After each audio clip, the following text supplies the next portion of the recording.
دغه کیسه د یوه وفادار سپي په باره کې ده. د ملک د تلو په وخت کې ملک د مخې ته یو بال وولي او څنګه چې هغه شاته ګوري نو د هغه ملک ورک شوی وي او تر هغې پورې جهاز روان شوی وي. د دې سپي نوم پالمه وي او هغه نه پوهېږي چې ما څه غلطي کړې وه چې زه خپل ملک یوازې پرېښودم.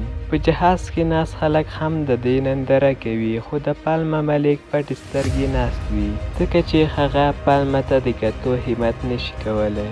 هغه ورپسې تیزه تیزه منډه ووهي او وغپي خو جهاز په هوا شي. هغه د هر څه ته حیران وي خو د هغه په سترګو کې خاموشي، غم او سوالونه وي او د هغه زړه د غم نه ډک وي. ایرپورټ سکیورټي ګارډ په ده پسې راشي خو دی بچ شي. خو په اصل کې د پالمه ملک هم غوښتل چې دی له ځان سره بهر ملک ته بوځي خو د فلایټ نه مخکې د هغه نه د ځناورو د بوتو رسید ورک شو. خو کله چې هغه د پالمه لپاره یو نوی رسید جوړوي نو هغه پوهېږي چې پالمه په یو ناروغۍ اخته شوی دی او اوس په جهاز کې د تلو قابلیت نه لري. او په دې وخت کې د پالمه ملک سره دوه لارې وي، یا بهر ملک او شتمني او یا هم پالمه. خو هغه خپل وفادار ملګری پرېږدي.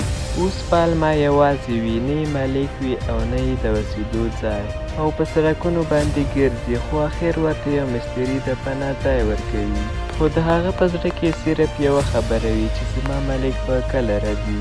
کله چې به پالمه د جهاز اواز واورېدلو نو هغه به په منډه راتلو او په دې تمه به و چې په دې جهاز کې به زما ملک وي.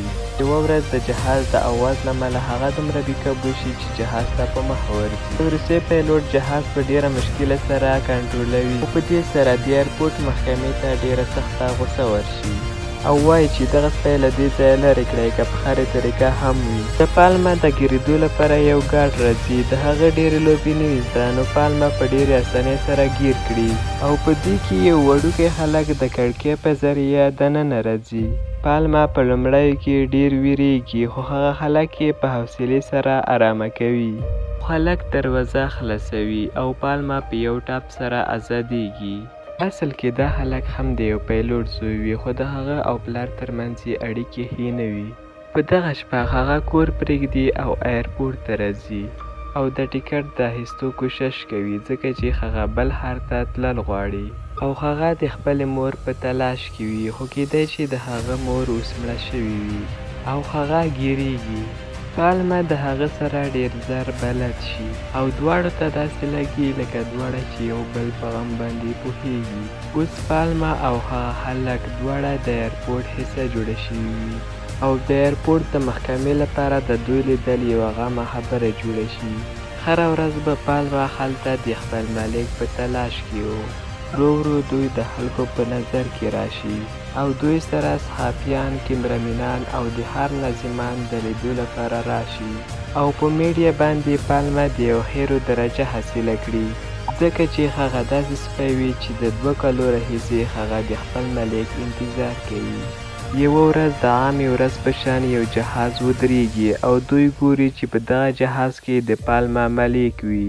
خلک د دې په انتظار وي چې کله پالمه خپل ملک وګوري هغه به څه کوي او هلک هم پالمه سره په خاموشۍ ولاړ وي. کله چې پالمه خپل ملک ګوري هغه ورو ورو ورمخکې کېږي او خلک یې تماشه کوي خو په اصل کې دا سړی د پالمه د بوتو لپاره نه وي راغلی بلکې هغه د شهرت او په میډیا باندې د مشهورېدو لپاره راغلی وي. هغه غواړي چې زه د کیمرې مخې ته راشم او د پالمه سره تصویران وباسم او بس.